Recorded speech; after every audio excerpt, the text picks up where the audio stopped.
John's job was to prepare the way for Jesus and to get people ready for his arrival as their king. John told people that the king was on his way, and that in order to be ready for him, God wanted them to stop doing what was wrong and start doing what was right. He told them all to stop being greedy and to start sharing what they had with others. He told tax collectors to stop charging people too much and to start charging only the proper amount. He told soldiers to stop bullying people and to start treating them fairly. And if any of them were willing to change their ways, John would baptize them in the River Jordan. John would plunge them beneath the water for a few seconds and then bring them back up out of the water again.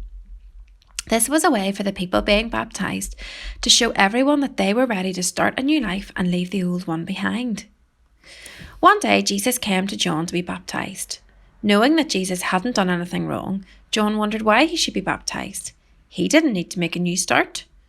But Jesus wanted to show that he had become one of us and was now on our side. Suppose one day that a famous footballer comes to watch your team play. When one of your team is injured, this famous footballer puts on your team's football kit and comes onto the pitch to play on your team. In the second half, he scores the winning goal that sees your team through to the next round. Wouldn't that be great? Christians believe in a way that's what Jesus was doing when he was baptized. He was showing that he had chosen to become one of us and to be on our side. It was as if he was coming onto the pitch wearing our colours. He wanted John and everyone watching to know that as one of us, he was even willing to share in the blame for all the wrong things we have done. When he was baptized, it was not to show that he was sorry for the wrong things he had done and ready to make a new start, but to show that he had come to take the blame for the wrong things we have done and to help us make a new start. So John baptized Jesus in the River Jordan, and as he was coming up out of the water, a voice from heaven said, "This is my son whom I love. Listen to him." A few days later, when a large crowd had gathered to watch what John was doing, John saw Jesus coming towards him through the crowd and said, "Look, here he is, the Lamb of God who takes away the sin of the world."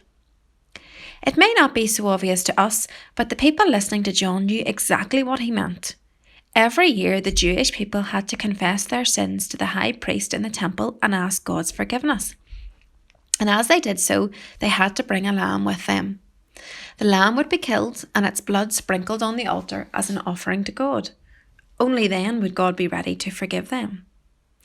John was saying that, like those lambs, Jesus had come to give his life for us so that we can be forgiven for all the wrong things that we have done.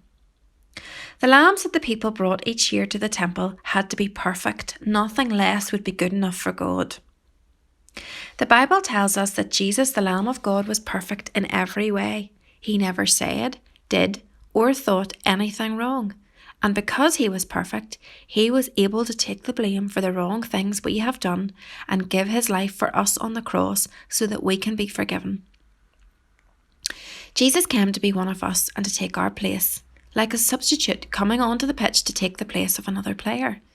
He was able to do what no one else could have done. And because of this, we can be friends of God, not just for a year, but forever. No wonder then that when John saw Jesus coming towards him, he pointed him out and said, "Look, here he is, the Lamb of God who takes away the sin of the world."